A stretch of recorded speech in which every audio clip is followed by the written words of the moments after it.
जय हिंद प्रतियोगी साथियों, मैं शिवान स्वागत करता हूं आपका आपके अपने चैनल द प्राइम स्टार में। जुड़ते हैं आपसे इंग्लिश सब्जेक्ट के अंतर्गत कुछ और नए वर्ड्स, कुछ और नई चीज़ों से। तो बिल्कुल पूरा का पूरा वीडियो देखें, क्योंकि वीडियो के एंड में आपके लिए एक फ्रेजल वर्ब की क्विज़ लगाई गई है। तो उस क्विज़ को प्रैक्टिस करें और देखें आप अपने आप को कि आप किस स्तर पर हैं। तो देखते हैं कुछ मज़ेदार शब्दों को, कुछ मज़े के साथ कुछ नया सीखते हैं। वीडियो जब भी स्टार्ट हो हमारा, तो आपके माइंड में ये रहना चाहिए कि आज हम फिर से कुछ नया सीखने जा रहे हैं। तो बिल्कुल इस नई सोच, इस अच्छी सोच के साथ में पढ़ाई करेंगे, कुछ मज़ेदार चीज़ें सीखेंगे और इसी मज़े मज़े में क्या है, बहुत सारी चीज़ों को तैयार कर लेंगे और आगे आने वाले एग्ज़ामों को हम लोग एकदम फाड़ के रख देंगे भाई, है ना। तो चलिए स्टार्ट करते हैं आज का पहला वर्ड। पहला वर्ड है आपका मेटिकुलस। सिनोनिम वर्ड पढ़ेंगे। आज कॉम्बो नहीं है, आज सिंगल ही है आपका मेटिकुलस। तो मेटिकुलस वर्ड है, यहाँ पे आप ब्रेक करें तो क्या ला रहा है आपका, मिट्टी को ला रहा है, मिट्टी को ला रहा है। देखिए क्या दिखा रहा है कि वो मिट्टी को ला रहा है। तो मिट्टी को ला रहा है कौन, देखो ये लड़का ला रहा है, दिख रहा है ना। तो ये लड़का कैसा है, बहुत ही ट्रेन टाइप का लग रहा है, बहुत ही वैसा टाइप का लग रहा है।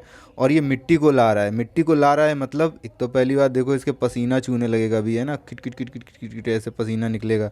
मतलब ये क्या बहुत मेहनत कर रहा है, बहुत परिश्रम कर रहा है। और मिट्टी को ला रहा है, इधर उधर फैलेगी, कूड़ा फैलेगा, फिर ये डांटा जाएगा। तो इसलिए बहुत सावधानी से, बहुत सतर्कता से काम कर रहा है।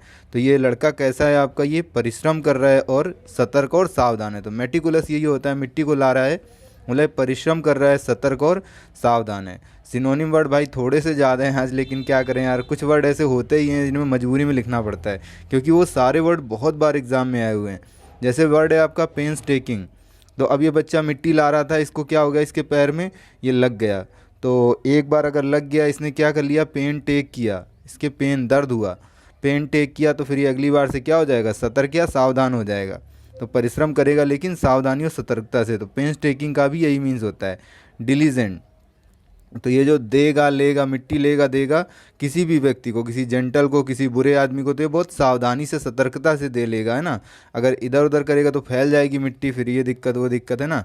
और यदि कोई ये इंडस्ट्री स्टार्ट करता है, कोई इंडस्ट्री चालू करता है, तो इसकी बहुत ज़्यादा चलेगी, है ना। तो यदि ये परिश्रम, सतर्कता और सावधानी से काम कर रहा है, तो इसकी इंडस्ट्री क्या है, बहुत ज़्यादा चलेगी। और ये फिर क्या है, किसकी तरह फेमस हो जाएगा, सिड की तरह। सिड कौन, सिद्धार्थ मल्होत्रा, क्योंकि सिद्धार्थ मल्होत्रा ने भी बहुत परिश्रम से और सतर्कता, सावधानी से अभिनय का काम किया, और वो देखो कितना फेमस हो गया ना, स्टूडेंट ऑफ द ईयर तो देखी होगी। तो एसिडुअस का मीन्स भी होता है आपका परिश्रम, सतर्क या सावधान। अब इसी में और वर्ड है आपका पर्जीवरेंस। पर्जीवरेंस कैसे ब्रेक करेंगे, कि आप पर से सेव करना चाहते हैं पैसे, पर्स में पैसे सेव करना चाहते हैं, तो फिर आपको क्या है, क्योंकि वैसे तो पैसे क्या होते हैं, रैन होते हैं, भागते हैं, तो पर्स से पैसे भागते हैं, लेकिन अगर सेव करना चाहते हो तो थोड़ा सा आपको परिश्रम करना पड़ेगा, ज़्यादा कमाना पड़ेगा और सतर्क सावधान रहना पड़ेगा खर्च करने में। लास्ट वर्ड है आपका कंसाइंटियस। तो भैया यदि आपको साइंस सीखनी है तो फिर तो बहुत ही परिश्रम करना पड़ेगा, बहुत मेहनत करनी पड़ेगी, है ना। और सतर्क और सावधान तो रहना ही पड़ेगा, क्योंकि छोटी छोटी चीज़ों उसमें क्या होती हैं, बहुत जल्दी गलत हो जाती हैं। तो भैया इस तरह से आपके सारे के सारे वर्ड क्या होंगे, एक फ़ोटो से बहुत आसानी से क्लियर होंगे। Meticulous, painstaking, diligent, industrious, assiduous, perseverance और कंसाइंटियस, सभी का मीन्स होता है परिश्रम, सतर्क या सावधान। अब आप इसको अगर एक बार में ना क्लियर हो तो कई बार देख लें, बहुत अच्छे से एक बार मन में सेट हो गया तो काम खत्म भैया। तो 7 वर्ड आपको बहुत ही आसानी से याद हो जाएंगे। चलिए बढ़ते हैं नेक्स्ट वर्ड पे। नेक्स्ट वर्ड है आपका कॉन्ट्राइट। तो कॉन्ट्राइट क्या है आपका, वर्ड हम लोग पढ़ चुके हैं कैनिसाइड। तो कैनिसाइड देखा था ना, कुत्ते को कान से उठा के चेक करते थे, तो बस वही वर्ड है आपका कॉन्ट्राइट। कान टाइट कर दिए किसने, इस बच्चे ने, इस कुत्ते के, इस कुत्ते के, इसका मतलब ये पालतू था, इसने इसके कान देखो टाइट कर दिए, उठा दिए, ऐसे ढीला पड़ा हुआ है, इसको कान टाइट कर दिया। मतलब क्या है, इसको डांटा फटकारा, कुछ कोई गलती की होगी इसने। तो अब बेचारा इसका मन क्या हो जाएगा, बहुत दुखी हो जाएगा कि यार हमने गलती कर दी, अभी हमारा कान टाइट कर रहा है। तो इसका मन बहुत दुखी हो जाएगा और ये अपना पश्चाताप भी करेगा, है ना, कि यार हमने ऐसी गलती क्यों कर दी। बहुत दुखी है, कुत्ते का चेहरा देखो, दुख झलक रहा है, एकदम टपक रहा है दुख, है ना। अगर यहाँ पे बाल्टी रखी होती तो बाल्टी भर जाती उस दुख से। तो कॉन्ट्राइट मतलब क्या हो जाएगा आपका, मनोव्यथित, उसका मन व्यथित होगा, दुखी होगा और वो पश्चाताप करेगा, पश्चातापी। तो कॉन्ट्राइट, कान टाइट कर दिए तो मनोव्यथित या पश्चातापी। अब इसके सिनोनिम वर्ड देखें तो अपोलोजेटिक। तो अपोलॉजी मतलब क्या होता है, क्षमा, क्षमा मांगना। तो अपोलॉजी मतलब अपोलॉजेटिक ये क्या हो जाएगा आपका, ये मन मन इसका दुखी है, ये पश्चाताप करेगा। अपोलोजेटिक सिनोनिम वर्ड है इसका। पेनिटेंट, अब इसके पेन होगा तो फिर बच्चा उसके लिए क्या है, कोई एक टेंट वेंट उसका घर बनाएगा, है ना।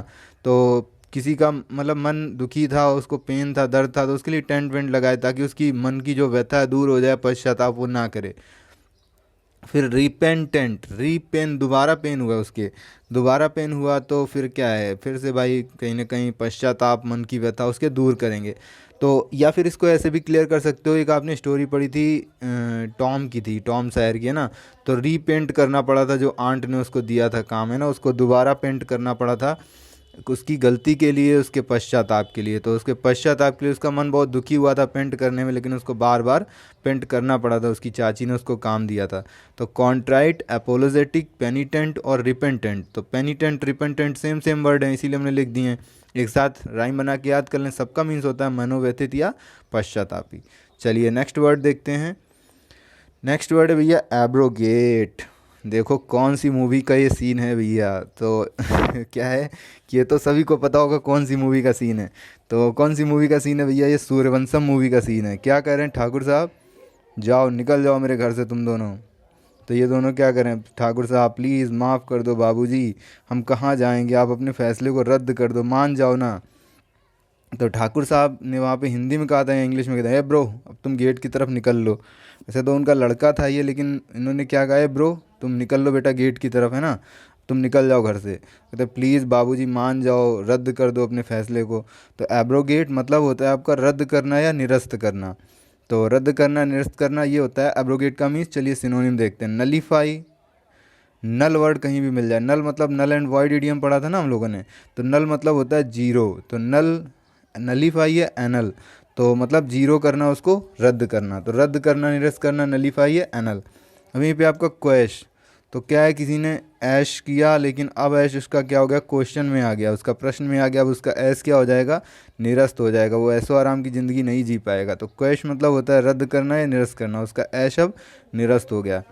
रिपील, तो री मतलब दोबारा, दोबारा तुम्हें ये पीना पड़ेगा, ये करना पड़ेगा, क्यों, क्योंकि वो तुम्हारा जो पिछला काम है वो रद्द हो गया। तो रिपील मतलब भी होता है रद्द करना, निरस्त करना। रीवोक, अब दोबारा, रे वो के वो कर, दोबारा कर, क्योंकि पिछला काम तेरा बेकार हो गया, जीरो हो गया, समाप्त हो गया, रद्द हो गया। तो रे वो काम कर फिर से। तो रिवोक, रिपील, क्वैश, अनल, नलीफाई या एब्रोगेट, सभी का मीन्स क्या हो जाएगा, रद्द करना है, निरस्त करना। मूवी के सीन से तो बहुत अच्छे से याद हो जाएगा, है ना। तो कुछ अच्छी अच्छी पिक्स के माध्यम से आपको फ़ोटो याद कराने की, मतलब वर्ड याद कराने की कोशिश करेंगे, फ़ोटो नहीं याद करनी भैया, वर्ड याद करने, है ना। चलिए नेक्स्ट वर्ड देख लेते हैं, एस्क्रिप्शन। तो ये बॉस देखो एक है, क्या कर रहा है, इस लड़की को कैसे क्राई, इस पे चिल्ला रहा है, क्राई ये हुई है, से चिल्ला रहा है बहुत कस के। इस पे क्या कर रहा है, आरोप लगा रहा है। बेचारी लड़की देखो, चेहरा देखो यार, बड़ा दुख हो रहा है यार, इसको तो काट ही डालें यहाँ से, हैं, इसे गर्दन खच खच खच। तो ए क्राई किया, उस पर बहुत कस के चिल्लाया, उस पर क्या किया, आरोप लगाया उसने। तो बहुत दुखी हो गई लड़की, है ना। तो एस्क्रिप्शन मतलब क्या होता है आपका, किसी पे आरोप लगाना, दोष लगाना, एस्क्रिप्शन। सिनोनिम देख लें, इम्पुटेशन एंड एट्रीब्यूशन। तो एट्रीब्यूशन वर्ड तो पहले भी पढ़ा था शायद, एट्रीब्यूट वर्ड पढ़ा था। तो इम्पुटेशन, उस पर क्या किया है, पुट किया है, क्या, इम गलत काम करने का आरोप लगाया है उस पर। तो इनपुट, पुट किया उस पर क्या, आरोप, आरोप लगाया उस पर। एट्रीब्यूशन, तो एट्री, अत्री, अत्री तुमने किया तो काम, बट तुम्हें अब फिर से करना पड़ेगा ना, उस पर फिर से आरोप लगा रहा है। तो एट्री का बट आरोप लगा रहा है, बट इफ बट लगा दिया है ना, तो लेकिन परंतु, तो मतलब उस पर आरोप लगा रहे हैं। तो एस्क्रिप्शन, इम्पुटेशन एंड एट्रीब्यूशन याद कर लेंगे, आरोप लगाना, दोष लगाना किसी पे। वर्ड थोड़ा सा कम क्लियर हुआ, इसको आप कोई ट्रिक बना सकते हैं, यदि अच्छी ट्रिक बने तो भैया कमेंट करें ना, तो सबके लिए हो जाएगी, मेरे लिए भी हो जाएगी। चलिए नेक्स्ट वर्ड देखते हैं, कॉमरेडरी। तो कामरेडेरी, कॉमरेडेरी बड़ा अजीब सा, कैमरेडेरी, कैमरेडेरी है, कॉमरेडेरी नहीं, कैमरेडेरी। इसको ब्रेक किया था तो वही वर्ड हमको याद रहा। तो यहाँ पे कैसे क्लियर करेंगे, देखो कितने सारे बच्चे हैं यहाँ पे, आपस में सब मिलजुल के हंसी खेल के रह रहे हैं, लेकिन यहाँ पे जो थोड़ा सा वर्ड है थोड़ा अलग तरीके से क्लियर करेंगे, दो तरीके से क्लियर कर सकते हैं। कैसे कैसे, एक तो जो कैमरामैन होता है, कैमरामैन को यदि आपने देखा हो, कैसा भी मौका हो, जैसे क्या है, एक बार कैमरामैन एक बार वहाँ गया, एक लोगों की डेथ हो गई, तो सब लोग कहते हैं भाई पोज बनाओ, पोज बनाओ, पोज बनाने लगा, प्लीज़ स्माइल प्लीज़ है ना। तो कैसा होता है कैमरामैन, अब ऐसी जगह पे यार स्माइल नहीं कह सकते ना। तो कैमरामैन कैसा मिलनसार टाइप का होता है, बहुत ही प्रसन्न खुश मन वाला व्यक्ति होता है। उसे फ़ोटो अच्छी अच्छी खींचनी होती है तो खुश मन वाला व्यक्ति होता है, बहुत ही सौहार्द वाला, मिलनसार और प्रसन्नचित्त जो कैमरामैन होता है। या फिर इसी में एक वर्ड क्लियर करें, कॉमरेड। कैमरेड मतलब कॉमरेड, जो कॉमरेड मतलब साथी होते हैं हमारे। तो साथी हमारे कैसे होते हैं, सब मिलनसार टाइप के होते हैं, सब प्रसन्नचित्त। देखो बेचारा लंगड़ा है, नहीं चल सकता है, ये विकलांग है, फिर भी सब इसके दोस्त क्या हैं, इसको आपस में सब मिलजुल के रह रहे हैं, सब प्रसन्नचित हैं, सब एक दूसरे से मिल के रह रहे हैं, मिलनसार टाइप के हैं। तो ये कैमरेडरी वर्ड होता है आपका सौहार्द, मिलनसार या प्रसन्नचित। सिनोनिम वर्ड क्लियर करें इसके, कॉर्डियल, तो जिसका दिल कैसा हो, को टाइप का हो। को टाइप का मतलब, को मतलब होता है मिलनसार टाइप का, कोऑपरेटिव हो या फिर कॉमरेड टाइप का हो ना। तो जो मित्रवत हो, जो बहुत ही साथी टाइप का हो, कॉर्डियल, मिलनसार या सौहार्द वाला। चीयरफुल तो जानते ही भैया, चेयर कहीं फुल हैं तो फिर मज़ा ही मज़ा होगा है ना, बहुत सारे लोग इकट्ठा होंगे, सब मिलनसार टाइप के लोग, तो चीयरफुल चेयरफुल। मैरी शादी, तो भैया शादी तो ये बात ही यार अलग है, शादी में सब मिलते जुलते हैं, बहुत मज़ा करते हैं, खुश रहते हैं, प्रसन्नचित्त रहते हैं और सब मिलते जुलते हैं, मिलनसार सौहार्द टाइप का कायम होता है। मृतफुल, रथ क्या हुआ, फुल हो गया, रथ फुल हो गया फिर तो मज़ा ही मज़ा है ना, तो सब खुशी से होंगे। जोवियल, जो लोग क्या करते हैं, वी मतलब पी लेते हैं, जो लोग वी मतलब पी लेते हैं, जो लोग पी लेते हैं तो फिर क्या है भैया, फिर तो वो आनंद ही आनंद महसूस करते हैं और बड़े मिलनसार टाइप के लोग होते हैं, ऐसे देखा है ना पीने वालों को। जेनियल, तो ऐसे सारे जन जो पी लेते हैं, वो ऑल जन सब कैसे होते हैं, बहुत मिलनसार टाइप के होते हैं। तो cordial, cheerful, merry, mirthful, jovial, genial. Jovial genial एक टाइप के वर्ड हैं, याद कर लेंगे। और कैमरेडेरी, सबका मीन्स क्या होता है, सौहार्द, मिलनसार या प्रसन्नचित्त। पिक से बहुत अच्छे से दिख रहा है ना। तो चलिए क्लियर कर लेंगे ये वर्ड। तो ये आपकी वोकैब थी। अब क्या क्लियर करेंगे, फ्रेजल वर्ब क्लियर करते हैं। तो फ्रेजल वर्ब पिछले दिन हम लोगों ने पढ़ी थी कोई, तो उसको आप रिवाइज कर लें पीछे वाले वीडियोस में जाके। आज वर्ड क्लियर करेंगे कट। तो कट मतलब क्या होता है, काटना। तो काटेंगे चीज़ों को, आज एक दिन मारा था हम लोगों ने, आज काटेंगे है ना, हत्याएं की थी एक दिन। तो साइड वर्ड, वन वर्ड के ग्रुप था पूरा आपका। तो चलिए, कट अप, ऊपर ऊपर काट रहे हैं ना, ऊपर है तो ऊपर ऊपर काट रहे हैं, मतलब ऊपर ऊपर काट के उसको क्या छोटे छोटे टुकड़ों में बांट रहे हैं। या फिर कट अप, जो ऊपर वाली चीज़ है वो एकदम कट है, कट गई है बहुत बुरी दशा में। मतलब ऊपर वाली चीज़ क्या होती है, दिमाग, तो दिमाग क्या आपका कट हो गया है, मतलब डिस्टर्ब हो गया है। तो कटअप मतलब होता है एक तो डिस्ट्रेस होना, वो तनाव में होना, या फिर क्या है आपका कट इनटू स्मॉल पीसेस, छोटे छोटे टुकड़ों में। कट अप, ऊपर ऊपर छोटे छोटे टुकड़ों में काट रहे हैं, तो ये कट अप वर्ड होता है। कट थ्रू, थ्रू मतलब होता है, थ्रू वर्ड होता है, थॉरो वर्ड होता है, THOROUGH। तो थॉरो मतलब होता है संपूर्ण। तो कट थारो मतलब पूरा पूरा कट कर रहे हैं, उसी जगह पे कट काट रहे हैं पूरा का पूरा। थ्रू मतलब होता है के द्वारा या में, तो किसी के द्वारा कट काट रहे हैं, मतलब क्या है, किसी चीज़ को पूरी तरह से ख़त्म कर रहे हैं, तुरंत ख़त्म कर रहे हैं। कट थ्रू, कट थ्रू किसी चीज़ को तुरंत ख़त्म करना, पूरा निपटा देना उसे वहीं पे पूरी तरह से।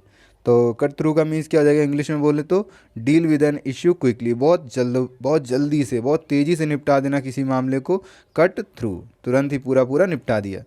कट ऑफ, तो कट किया और ऑफ कर दिया, तो ये तो वर्ड सीधा सीधा क्लियर हो जाएगा। ऑफ मतलब बंद करने का सीन होता है किसी चीज़ को। तो कट किया और ऑफ कर दिया मतलब उसको क्या कर दिया, अलग कर दिया। तो अलग कर दिया किसी चीज़ को, किसी की सहायता रोक दी है ना, तो ये हो जाएगा आपको किसी चीज़ को बंद कर देना, किसी की सहायता रोक देना, मतलब डिस्कनेक्ट कर दिया, डिस्कनेक्ट कर दिया, ऑफ कर दिया। या फिर स्टॉप प्रोवाइडिंग फंड, किसी को जो सहायता दे रहे थे, जो पैसे दे रहे थे, वो देना बंद कर दिया। कट ऑफ, कट करके ऑफ बंद कर दिया।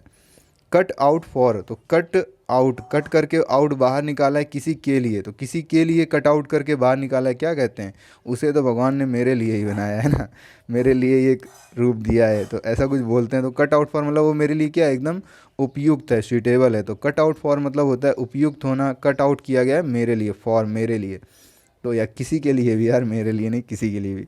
तो सूटेबल मतलब उपयुक्त होना। कट डाउन, कट किया डाउन, एकदम कट करके डाउन फेंक दिया नीचे। तो नीचे नीचे कट कर रहे हैं, तो ऊपर ऊपर कट कर रहे थे, मतलब ऊपर का हिस्सा हिस्सा कटा हुआ था, मतलब डिस्टर्ब था, या फिर छोटे छोटे टुकड़ों में काटा था। और कट करके डाउन नीचे फेंक दिया, मतलब मार के फेंक दिया है ना, एक तो काट के फेंक दिया नीचे, मतलब मार के फेंक दिया। एक तो हत्या कर देना, किल होता है आपका कट डाउन। या फिर क्या होना, किसी चीज़ की कटाई छटाई, छटनी करना, रिड्यूस कम करना। तो कट करके डाउन नीचे फेंकते जाना, मतलब कम करते जा रहे हैं संख्या को। तो संख्या को कम, किसी चीज़ को कम करना, कट डाउन, या फिर ख़त्म ही कर देना, निपटा देना। लास्ट क्लियर करते हैं, कट बैक। तो कट करके बैक पीछे आना है, पीछे आना है मतलब कोई चीज़ बचानी है ना। तो कट करके बैक पीछे आना है मतलब कट बैक करना है चीज़ों में। तो मीन्स क्या है, अपने खर्चों को कम करना है। कट बैक मीन्स यही होता है, आपके खर्चों कम करना। पीछे आ रहे हैं मतलब खर्चों को कम करना है, जो कदम बढ़ाए थे पैसे खर्च करने के मामले में उनको अब बैक पीछे लेना है, कट करना है, थोड़ा बहुत बचाना है। तो रिड्यूस स्पेंडिंग, खर्चों को कम करना, ये होता है आपका कट बैक। ये आपकी फ्रेजल वर्ब आशा करते हैं आपको अच्छे से क्लियर हुई होंगी और वोकैब क्लियर हुई होंगी। अब क्या की जाए, इसकी प्रैक्टिस कर ली जाए, देखते हैं हमें क्वेश्चन होंगे या नहीं होंगे, या क्वेश्चन कैसे आएंगे एग्जाम में। चलिए, cut dash the lamp so I can get some sleep. तो यहाँ पे क्या है, आपको कट के साथ में कोई एक फ्रेजल वर्ब यूज़ करनी है। तो अर्थ निकाल लो, the lamp so I can get some sleep, कि लैम्प को बंद कर दो ताकि मैं सो सकूँ। तो बंद करने का मीन्स क्या होता है, ऑफ करना। तो कट ऑफ, यहाँ पे क्या हो जाएगा आपका, कट ऑफ हो जाएगा। क्लियर है ना। With a little practice you can cut dash a whole chicken yourself for frying. तो चिकन को फ्राई करने के लिए कट करना है। तो चिकन को फ्राई करने के लिए कट करना है मतलब कैसे काटेंगे, छोटे छोटे टुकड़ों में काटेंगे, बड़े बड़े तो गले में फंस जाएंगे, है ना। तो छोटे छोटे टुकड़ों में काटना मीन्स क्या होता है आपका, मतलब जो ऊपर का हिस्सा था या तो वो कट था, या फिर क्या छोटे छोटे हिस्सों में ऊपर ऊपर काट देना, मतलब कट अप। तो यहाँ पे सही आंसर क्या हो जाएगा, cut up. He is cut dash this job, वो उस जॉब के लिए क्या है, बनाया गया है, उपयुक्त है। भैया कौन सा है, क्लियर हुआ ना। तो कट आउट फॉर, तो यहाँ पे कट आउट फॉर हो जाएगा। नेक्स्ट है आपका, they want to cut dash several trees to make room for the parking lot. तो पार्किंग लॉट बनाने के लिए वो पेड़ों को काटना चाह रहे हैं, मतलब कटाई छटाई करना चाह रहे हैं, उनकी संख्या कम करना चाह रहे हैं, गिराना चाह रहे हैं। तो क्या वर्ड होता था, कटाई छटाई करना, कम करना, या फिर मार देना, कट डाउन, है ना। तो कट डाउन वर्ड हो जाएगा यहाँ पे। Can we cut dash bureaucracy. Bureaucracy की मीनिंग अच्छे से क्लियर कर लें, BUREAUCRACY। ब्यूरोक्रेसी होता है end a decision on the spot. तो ऑन द स्पॉट डिसीजन लेना चाहते हैं और ब्यूरोक्रेसी को कट करना चाहते हैं, उससे निपटना चाहते हैं, उसको तुरंत निपटाना चाहते हैं। तुरंत निपटाना मतलब किसी चीज़ को तुरंत निपटाना क्या होता था आपका, संपूर्ण पूरी तरह से ख़त्म कर देना तुरंत, कट थ्रू। तो कट थ्रू वर्ड होगा यहाँ पे। We need to cut dash the heavily on office supplies. तो ऑफिस सप्लाई पे जो बहुत ज़्यादा होता है हमें वो कट करना चाहिए। क्या होता है, खर्च होता है। तो जो खर्च होता है उसे कम करना है। खर्च कम करने के लिए क्या, वापस लौटते हैं, जो कदम बढ़ाए थे वो वापस ले रहे हैं, मतलब क्या हो जाएगा आपका, कट बैक। तो यहाँ पे आपका कट बैक वर्ड का यूज़ होगा, कट बैक, ठीक है ना। तो इस तरह से आपके सारे के सारे फ्रेजल वर्ड प्रैक्टिस भी हो गई और पढ़ भी लिया। तो आशा करते हैं आपको अच्छा लगा होगा वीडियो। तो प्लीज़ लाइक एंड शेयर करना ना भूलें दोस्तों। थैंक्स सभी को पूरा वीडियो देखने के लिए। जय हिंद साथियों।